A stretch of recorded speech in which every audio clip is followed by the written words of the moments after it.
Olá, tudo bem com vocês? Bom, eu vim aqui para falar com vocês um pouco sobre avaliação psicopedagógica. Embora, né, é um assunto tão corriqueiro, tantas psicopedagogos tratam desse assunto na internet, mas ainda existem assim muitas dúvidas a respeito, muitas linhas de investigação de cada, né, profissional. Bom, eu me chamo Fernanda Valenciano, eu sou psicopedagoga e professora e vou trazer aqui para vocês algumas informações sobre como avaliar um sujeito em clínica, tá? Eu separei aqui para vocês dois materiais. Primeiro, esse daqui, né? Clínica Psicopedagógica da Epistemologia Convergente de Jorge Visca, que é digamos, uma das bases teóricas que todo psicopedagogo deve ter como aliada, né, para sua prática.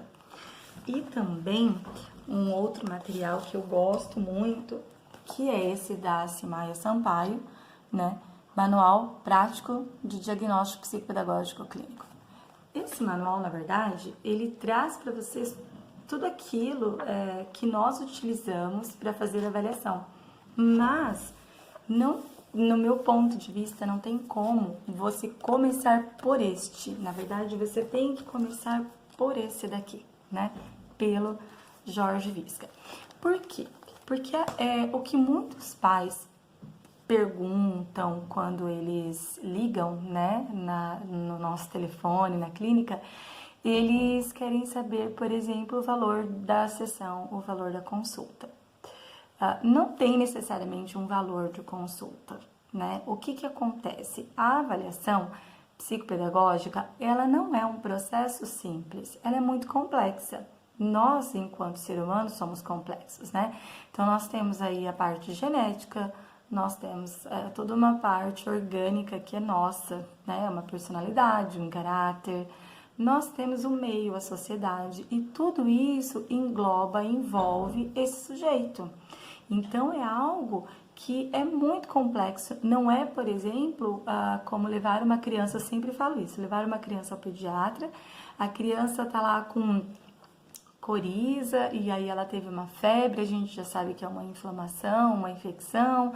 Se ela tá só com coriza, pode ser um processo alérgico, ou então pode ser apenas, né, uma gripe, enfim, mas é algo muito mais, não que seja simples, não é isso, né? É que existem critérios de diagnóstico para diagnosticar isso que são muito mais precisos do que uma avaliação psicopedagógica, porque uma avaliação psicopedagógica, ela envolve a aprendizagem da criança e ela envolve os processos psicológicos dessa criança.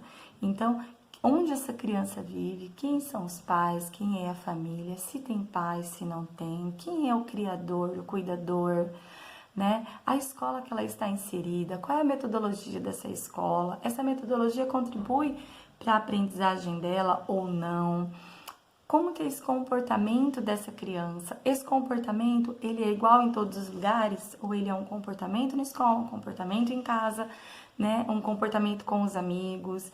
Então, assim, para avaliar isso, não dá para ser em uma sessão. E isso é muito complicado porque as pessoas às vezes não entendem. São praticamente de 8 sessões a 10 sessões no máximo para você ter aí um informe psicopedagógico, tá? Então, por isso que eu falo, para começar, uma leitura, para quem teve aí, né, uma formação de psicopedagogia clínica, tem que começar por Jorge Visca, né? Claro que existe todo um embasamento teórico por trás disso. Precisamos saber as fases de desenvolvimento da criança dentro, né, de Piaget. Precisamos ler sobre Vygotsky para você entender essa questão da interação do meio, da mediação, do que o sujeito sabe, do que você pretende alcançar com ele, né? Esse nível de desenvolvimento em que o professor ele fica como mediador numa zona de desenvolvimento real, ela tem o proximal, e qual que é o objetivo dela para alcançar com essa criança, né, na aprendizagem. Vygotsky ainda traz também a questão do meio, de como que isso, né, interfere.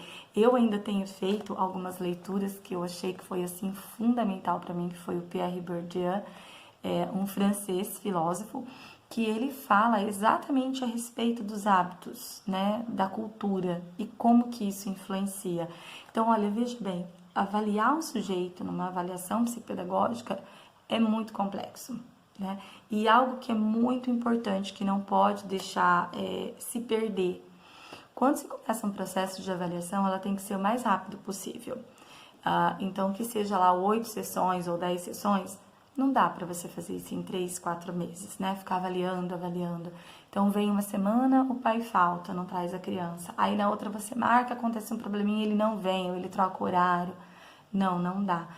Nós, como profissionais, também nos perdemos no meio do caminho, porque a gente começa com uma linha de investigação, a gente começa com um olhar, só que nós não temos só esse paciente, nós não temos só essa criança para avaliar, nós temos outras intervenções acontecendo. E aí essa criança, ela vem numa semana, aí você marca dentro da semana um outro horário, então 2 vezes por semana para avaliar, por exemplo, para que em um mês você termine essa avaliação, ou até 3 vezes por semana. E aí, qual é a questão, né? Não existe política pública para ter esse profissional de modo que as consultas sejam gratuitas, né? Pelo Sistema Único de Saúde. Então, as avaliações, elas são particulares. Então, existe um custo por trás disso. E a gente até compreende como profissional que o custo, ele não é barato. Nós entendemos isso. Entretanto, é algo que tem que ser muito bem feito.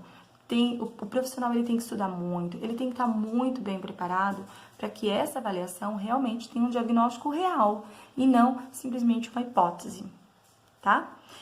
Falando um pouco da avaliação e não desse processo de compreensão, né, a respeito de quantas sessões ou de como isso acontece, eu até separei aqui para vocês, né, o que o Jorge Visca ele traz, tá? Só vou ler um trechinho para vocês. O diagnóstico, ele começa com uma consulta inicial dos pais, né, ou do próprio paciente, e ele termina com uma devolução de resultados. Entre essa consulta inicial e essa devolução de resultados, podem acontecer, né, aí, distintas sequências onde existem diferentes esquemas teóricos. Então, para se apoiar, né, a compreensão e comentar o esquema que ele propõe aqui, ele enuncia alguns passos em relação a essa sequência tradicional. E ele corresponde à modalidade da epistemologia convergente, né? O que é isso? Que nós temos momentos em que nós temos que converger todas as nossas observações para o sujeito. Então, não me importa se eu coloco 1, 2, 3, 4 avaliações. Todas elas estão ao encontro das necessidades de avaliar o sujeito. No esquema tradicional, todo psicopedagogo ele começa com anamnese, ele parte para os testes, ele vai para as provas pedagógicas, elaboração do informe, seja ele escrito ou só oral com os pais, e aí ele devolve, então, a informação aos pais e ao paciente sobre o que foi avaliado. No esquema sequencial, né, embasado na epistemologia convergente, a gente começa pela EOCA, né?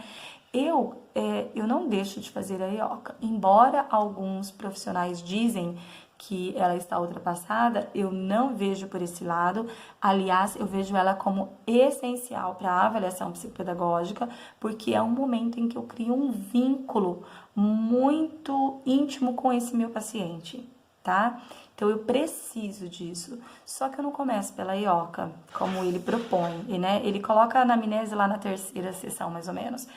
Eu gosto de começar pela anamnese, eu gosto de ouvir esse histórico dessa criança. Existe a questão da contaminação, que a gente fala, né? Que a gente não pode se contaminar com as informações que chegam antes do paciente. Mas, assim, é meu isso, eu acho que é uma característica minha, eu não me contamino. Na verdade, eu uso essas informações da anamnese exatamente para eu propor uma EOCA mais fundamentada naquilo que os pais já se queixam. Então, se o pai já se queixa da fala, então o que eu faço? Na minha EOCA, que é uma entrevista operativa centrada na aprendizagem, eu foco, além de todas as outras coisas que eu proponho, eu foco na questão da fala. Se ele fala, por exemplo, que o problema é da coordenação motora, então eu já foco essa EOCA numa coordenação motora, para eu ter ali uma primeira hipótese diagnóstica, que é o que a gente fala, né? Que a EOCA, ela te dá uma primeira hipótese. Feito isso, nós partimos, então, para outras provas, outros testes. Então, dentro do Jorge Visca, né, que tem Análise do Desenho das Técnicas Projetivas, que é um outro livro, né, aqui para vocês, tá?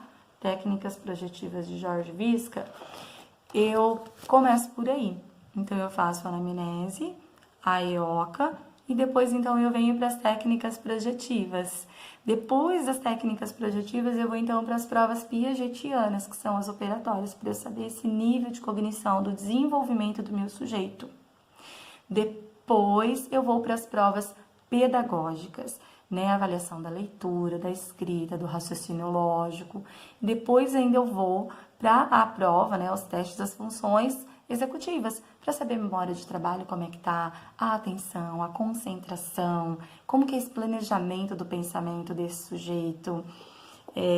Então, assim, a avaliação psicopedagógica, ela é muito complexa, né? Esse vídeo que eu faço é para vocês, psicopedagogos que estão recém-formados, né, que ficam aí perdidos sem saber por onde começar, e principalmente para os pais, para vocês compreenderem que uma avaliação psicopedagógica, ela demanda tempo, porque nós precisamos analisar os filhos de vocês, analisar esses alunos, esses pacientes, esses clientes, como que eles chegam aprendentes, independente da nomenclatura. Para mim, ele é um ser humano, ele é um sujeito complexo, que ele tem por detrás uma família, ele tem um contexto familiar, ele tem um contexto social, né? Ele tem uma escola por trás disso, e de tudo isso é que eu vou observar, então, como que o pensamento dele se dá, como que a aprendizagem dele se constrói. Então, é algo que eu falo que é muito intuitivo também, né? Nós precisamos, enquanto psicopedagogos, estar atento a esse nosso olhar clínico, de modo que a avaliação ela não é engessada, ela tem que ser flexível. Então, eu posso, sim, acrescentar aqui nas minhas técnicas de projeção, por exemplo, do desenho, algo que eu preciso buscar nesse cliente, nesse paciente, nessa criança, que eu não estou encontrando naquilo que é proposto de acordo com as técnicas. Então, eu tenho as técnicas, eu tenho os desenhos propostos, eu tenho toda uma proposta de avaliação. Mas eu, como psicopedagoga, eu tenho a minha teoria, eu tenho meus estudos, e aí eu percebo que esse paciente, ele precisa de algo mais que não está ali. Então, assim, o psicopedagogo, ele tem que ter esse feeling, sabe? Essa questão do sentir, essa questão do pensar e falar assim, não é por aqui, é por aí. Por isso que a avaliação é complexa. Por isso que não é em uma sessão, tá? Eu espero aí que eu tenha contribuído com os recém-formados, que eu tenha esclarecido um pouco, né, para os pais esse processo e tenha tirado essa angústia de quando eles ligam, eles dizem assim, mas quanto que é a avaliação? Quanto tempo demora, né? Então, dizer assim, que antes de pensar no tempo, antes de pensar no valor, existe algo muito mais valoroso, que é a compreensão desse sujeito, de como que ele está se desenvolvendo, se é saudável, se existe algum transtorno. Isso é mais importante nesse momento, tá bom? Eu venho depois com outros vídeos falando um pouco mais das obras, né? E aí até fica uma dica de leitura para vocês. Um beijo carinhoso para vocês, né? Fiquem com Deus, estudem bastante, tá? Não se esqueçam de se inscrever no canal, de marcar, compartilhar esse vídeo. Vamos, né, transmitir essa ideia aí para muitas pessoas, tá? E ativem os sininhos, né? O sininho das notificações para que vocês possam aí ter, né, mais informações sobre tudo que vem ocorrendo, tá bom? Um abraço para vocês, até um próximo vídeo.